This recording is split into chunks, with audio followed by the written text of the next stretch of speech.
Ladies and gentlemen, my name is Keith, and since September I've been holding on to a bit of a secret.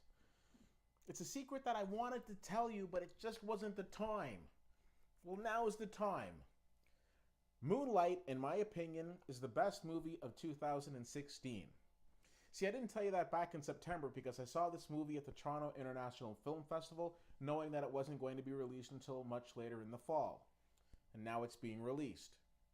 Now, I've seen close to 200 movies so far this year, and unless something major happens over the next few weeks, Moonlight will be my favorite movie. I've seen all types of movies, comedies, dramas, actions, foreign films. No movie has moved me and touched me the way that Moonlight has. Now, this movie depicts the story of a boy growing into a man, which sounds a lot like a movie we saw several years ago, Boyhood. But unlike Boyhood, which took 12 years to film because we had the same actor over the course of his life, this movie has three different actors playing one particular character over three different stages of that character's life. As a young boy, as a teenager, and as an adult. And it was shot in 25 days. This is an independent movie.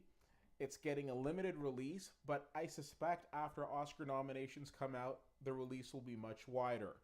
This movie isn't bankrolled by big budgets and explosions. No, it's a very strong, character-driven movie.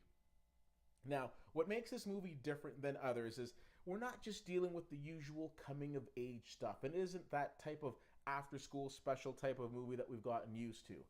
No, it deals with the inner city in the 80s. We're dealing with a young black man growing into a man and dealing with so many different obstacles, from being bullied as a little boy to dealing with a drug-addicted mother, played fantastically by Naomi Harris. Now, a lot of you might recognize Naomi Harris as Moneypenny from the recent James Bond films, and with all due respect to those movies, her talents were being so wasted because her performance, I did not know. I knew she was a good actress, I just did not know how good she was.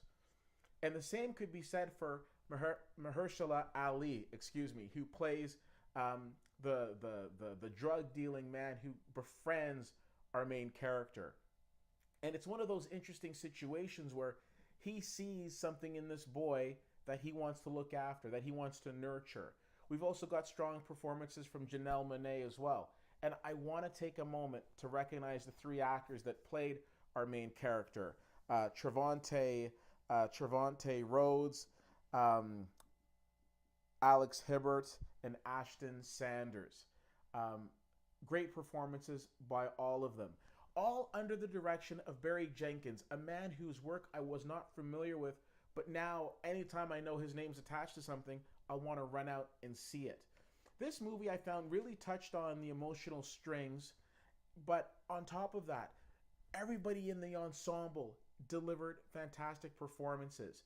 At the end of the movie, when I saw this at TIFF, people weren't getting up and rushing out like they were at the other screenings. No, they were sitting and just kind of absorbing what they'd just seen, because this was an experience beyond anything else that I saw at the festival or at any other movie this year. A lot of times I do reviews and I always say I don't know if this movie's for everyone, and this movie may not be for everyone. But if you like movies and you enjoy film, I strongly suggest that you check out Moonlight. You're going to be hearing a lot about this movie in the next few months, I assure you. So you definitely want to make sure that you're one of those people that knows what all the fuss is about. Moonlight, my pick for best movie of the year, and I strongly recommend that you check it out. As always, you can check me out on CFL_fan on Twitter, Facebook.com/WittyWhittier and WittyWhittier.com. Thank you so much for checking this out. My name is Keith, and I'll see you at the movies.